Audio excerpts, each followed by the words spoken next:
Oke, jadi pada video kali ini kita bakal ngebahas caranya untuk bisa bikin video yang sinematik tapi dengan menggunakan komposisi. Ini adalah video lanjutan dari video yang sebelumnya, kalian bisa cek di sini aja.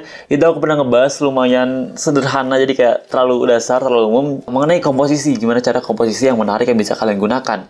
Dan pada video kali ini, video kayak pelengkap aja sih buat video sebelumnya itu gimana sih komposisi apa aja yang bisa kalian gunakan dan yang sering aku gunakan dan juga yang aku ketahui walaupun beberapa emang nggak terlalu sering aku gunakan. Oke, jadi yang pertama itu adalah rule of third. Jadi ini udah aku bahas juga di video sebelumnya. Jadi di kamera itu bisa kalian aktifkan grid 3x3, jadi ngebagi video kalian itu jadi 9 bagian. Jadi menempatkan subjek tersebut itu di garis potongan 9 bagian grid tadi. Jadi kayak misalkan bisa di ujung kanan atas, ujung kiri atas, ataupun ujung kanan dan kiri bawah. Dan ya simpelnya itu kayak gitu, dan ini sering banget aku gunakan. Jadi menambahkan subjek yang ingin aku gunakan dalam video tersebut itu di potongan-potongan grid tersebut, grid 3x3 pada umumnya. Lalu yang sering banget juga aku gunakan adalah simetris. Jadi yang nomor 2 itu adalah komposisi simetris. Ini sering banget aku gunakan, jadi menambahkan subjeknya itu di tengah-tengah, dan biasanya itu kanan kirinya itu sangat-sangat serupa gitu. Dan juga ya kalau bisa serupa itu lebih menarik lagi, dan ini sering banget aku gunakan, kayak nempatin subjeknya benar-benar di tengah dan kanan kirinya itu kurang lebih sama gitu, kurang lebih serupa. Jadi ini bagus banget, dan teknik komposisi ini tuh bagus banget walaupun tanpa penggunaan motion, tanpa menggunakan gerakan aja ini udah bagus banget. Jadi pakai tripod,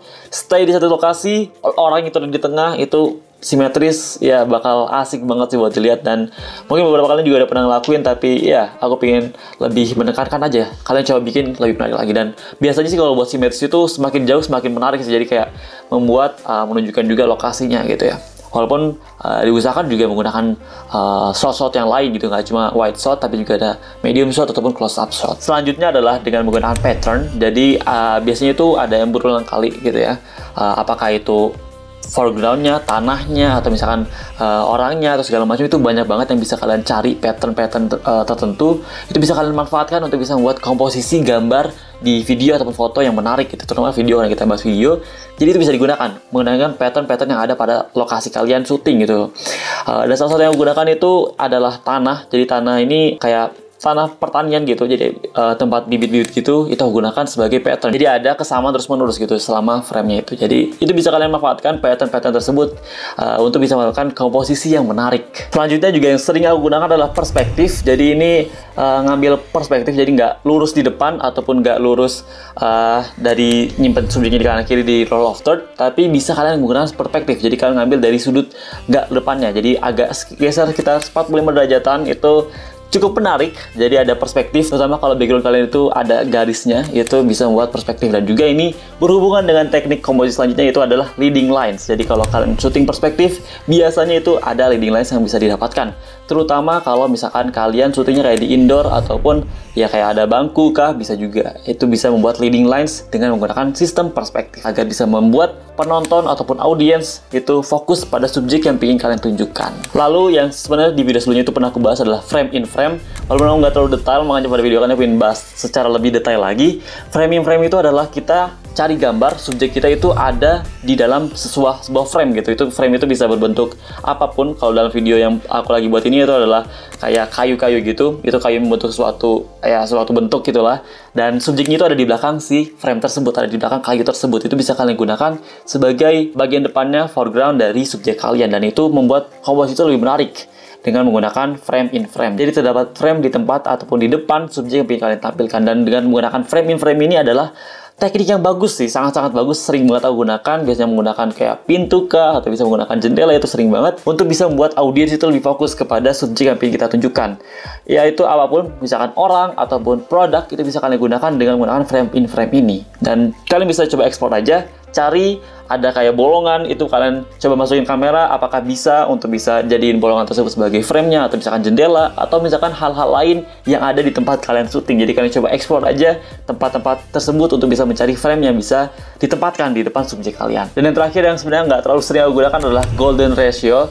Golden ratio ini bentuk yang lumayan aneh kalau menurut aku ya, kayak agak aneh gitu, melingkar gitu. Jadi kalau bagi aku ini kayak mirip dengan rule of third, cuma dengan menggunakan golden ratio ini adalah kayak nunjukin ada pattern untuk bisa mengarah ke subjek kalian. Itu biasanya bisa bangunan, bisa background di belakang subjeknya, ataupun bisa kayak warna, bisa kalian mainin warnanya untuk bisa mengarahkan ke arah subjek kalian itu ada di ujung kanan ataupun ujung kiri ataupun ujung mana, itu menggunakan golden ratio. Sebenarnya ini jarang banget aku gunakan, cuma ini salah satu komposisi yang menarik sebenarnya. Aku pengen coba pelajari lebih lanjut dan coba pengen buat gitu kalau lagi syuting, cuma ya masih belum terlalu banyak aku gunakan karena yang paling aman itu biasanya aku menggunakan rule of third, simetris, dan lain-lain. Dan dia sebenarnya itu aja sih teknik-teknik komposisi yang bisa kalian gunakan. Lalu juga bisa aja kayak fill the frame, jadi kalian nutupin semua frame-nya itu dengan subjek kalian.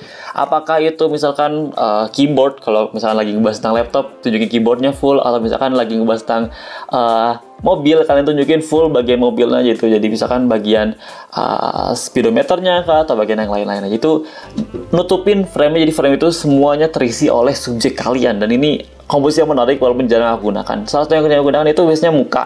Kayak bagian mata itu aku fill the frame, nutupin bagian framenya itu dengan mata aku gitu. Itu lumayan menarik buat transisi terutama sih, karena transisi mata itu lumayan asik sih kalau digunakan. Dan ya, itu sih teknik komposisi yang biasa aku gunakan dan juga beberapa yang aku tahu lain. Dan terakhir aku pengen ngasih tips untuk bisa buat video yang menarik dengan menggunakan komposisi itu adalah dengan menambahkan foreground.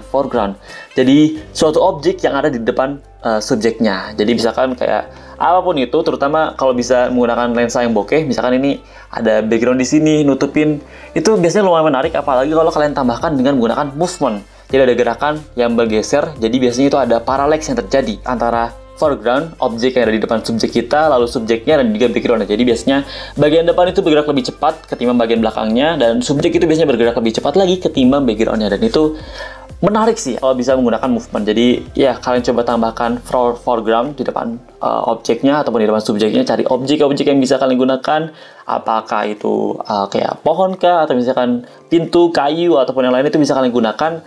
Terutama kalau kalian menggunakan lensa yang bokeh. Jadi misalkan pakai aperture 1,8, aperture 2,8, itu bakal mengenhance, membuat foreground tersebut itu lebih blur dan juga lebih menarik lagi. Jadi nggak terlalu mengganggu gitu. Jadi tetap kita fokusnya adalah ke subjek, tapi ada suatu halangan yang membuat kita lebih fokusnya ke arah subjek, bukan ke arah hal-hal ataupun bagian-bagian lain pada frame tersebut. Dan movement itu nggak harus aneh-aneh, nggak harus susah-susah banget gitu. Kalian bisa menggunakan gerakan sederhana aja, geser kanan kiri ataupun kayak pen ataupun yang lain, itu kalian bisa gunakan sesederhana mungkin. Kalau yang sering aku gunakan itu adalah kayak pakai handheld, geser kanan kiri kayak gitu ya, sering banget aku gunakan dan biasanya itu menarik banget. Kayak bagian depannya itu, foregroundnya itu bergerak lebih cepat, udah menghilang tapi subjeknya itu masih fokus, dan itu menarik banget buat kalian lakukan. Dan ya, sebenarnya itu aja sih, simple mengenai pembahasan mengenai komposisi, gimana aja komposisi bisa kalian gunakan.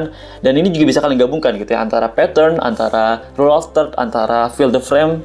Fill the frame nggak bisa digabung sama yang lain sih, tapi banyak yang bisa kalian gabungkan untuk bisa membuat video kalian itu lebih sinematik lagi. Leading lines ada, habis itu pakai rule of third juga, habis itu ada pattern juga, itu bakal buat komposisi yang jauh lebih menarik lagi. Apalagi terutama kalau kalian punya pencahayaan, lighting yang lebih proper mungkin bahasanya. Jadi kayak misalnya lagi sunset, lagi golden hour, ataupun pakai lighting kayak studio. Dan ya, itu aja sih buat pembahasan belajar mengenai komposisi apa aja yang bisa kita gunakan. Dan jangan lupa untuk bisa kalian langsung terapkan secara langsung, karena kalau tanpa kalian terapkan itu kayak biasanya bakal lupa gitu. Walaupun udah nonton video ini berulang kali, itu kalian tanpa terapkan itu pasti bakal lupa, dan ya akhirnya nggak bakal berguna juga, nggak bakal dipakai. Jadi jangan lupa pas lagi syuting itu kalian terapkan, catat kalau bisa, kalau perlu, untuk bisa ntar pas syuting itu bisa ingat terus-menerus mengenai komposisi-komposisi yang bisa digunakan. Dan ya, kalau kalian punya pertanyaan, saran atau pendapat, tulis di komen section di bawah. Aku bakal senang banget baca-bacainnya, aku bakal balas sebanyak mungkin aku bisa. Dan kalau emang kalian punya ada saran ataupun request video keren kita bahas apa lagi, tulis aja di komen section di bawah. Kalau ada ide menarik, aku bakal angkat ke video selanjutnya. Dan ya, itu aja video kali ini. Jangan lupa untuk like, share, juga subscribe my channel Amal Nasibadillah. See you guys on my next video. Bye-bye. Kayak ini salah satu keresahan sih, video kayak video masih yang paling tinggi viewsnya, aku lupa 50 ribuan atau berapa, mengenai komposisi, belajar komposisi untuk bisa bikin video sinematik. Tapi itu terlalu dasar dan kurang detail. Walaupun video ini juga kurang detail, tapi aku usahakan bawa banyak bahan dari aku sendiri, dari penerapan aku sendiri, biar lebih paham gitu. Dan ya, semoga bisa bermanfaat. Frame-nya ini masih mirip kayak kemarin, karena sejujurnya aku suka juga. Cuma biasanya ini agak susah buat ngerapihin aja. Jadi bagian sebelah sini kalau di luar frame itu berantakan parah, ini juga masih berantakan, tapi ya